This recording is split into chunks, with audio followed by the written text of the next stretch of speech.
They were a great bunch of players. A lot of them had a lot of mileage even on the clock at that stage, and it was great that people like George and Tom and Dees and Martin, that they actually won in All Ireland, so it was really good for them. And then it was a great pleasure, obviously, winning the Leinster final in '97. That was great. It was just nice to be involved. It's nice to look back now, but it was hard work, and all we can say, those people that were involved, even when it didn't go well, even when we were losing, you were still giving it your best shot.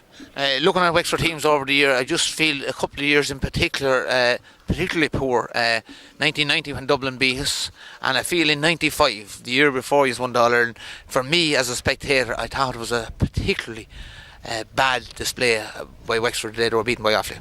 Yeah, '95 wasn't good, but we were kind of we had a lot of difficulties before that particular game, and morale wasn't at its highest going into the game, and we kind of set our stall out for the following year, and it paid dividends really in the long term, and I think it had a contribution to make in actually winning the thing in '96. Yeah. Reading Liam's Dunn's book, you get that impression, Rory, where you took a stand, stood by it, and I think the players, even though the older players weren't in fair views in '95, but I think everyone took it on board in '96. Absolutely, Liam. I think the discipline was excellent in '96, and we had a good bit of luck now, in fairness, as well.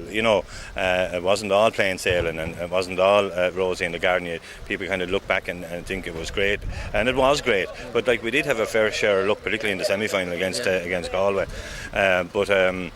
It was good. We did set our stall out. The discipline was good, and it was great to have been involved. And there was loads of people involved now, in fairness, besides the selectors and Liam and the backroom staff and the players and the extended panel, and even people. We had lads from Bunclody a part of the extended panel and helping out at training, whatever. It was great.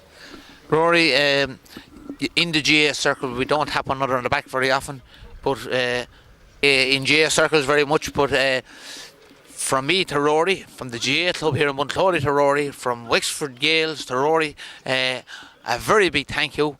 Usually these things are said in the graveyards, but in this instance Rory is still hanging in, and we'll say here today. Thank you very much, Rory. Thanks very much, Liam.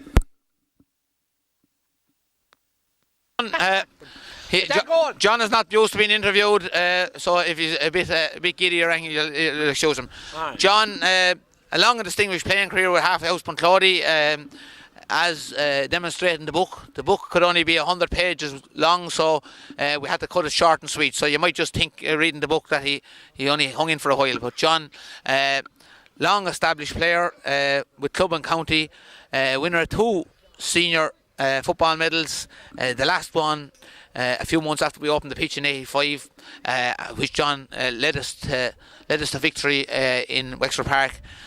Long and distinguished committee member. John, you must be a very proud man today. I'm a very proud man.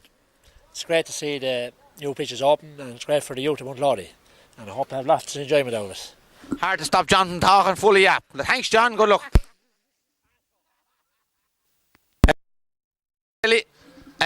Halfway House Bunclody, selected on the senior team that won the John Wall Cup today. Committee member, several angles on this club. Shem, you must be very proud man today.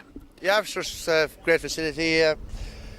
There's a good setup here, a lot of organisation into it. We're a little bit unlucky with the weather, but it turned out fairly good afterwards. And the women's committee, camogie and football team and all, everyone pulled the rope, and all went fairly well anyway. It's great to see it open. On the senior football front, how is the team progressing?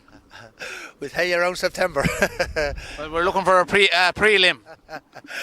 Not too bad at the moment. So it'll be another 6 or 8 weeks till the next round, so we don't really know who we're playing or what the story is. Some of the lads are talking about going to America, unfortunately, but sure, you can't blame them, I suppose. With 3 months delay between championship matches is something that the county board will have to look at, I think.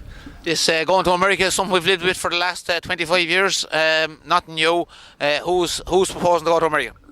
Joe Kavanagh and Matty Byrne are talking about it at the moment, but sure, maybe they won't get the visas. we could try to stop them. He'll have a speak with Bertie Ahern, maybe. Joe will speak anyway, won't we? We wish you the very best of luck in your senior football challenge. Fergal is looking in over the fence. He's only one last gasp, so it'd be nice to see him get one. He's a good old warrior, Fergal. not the type of lad to get too excited, right? As you can see, he'd be a cool old customer enough.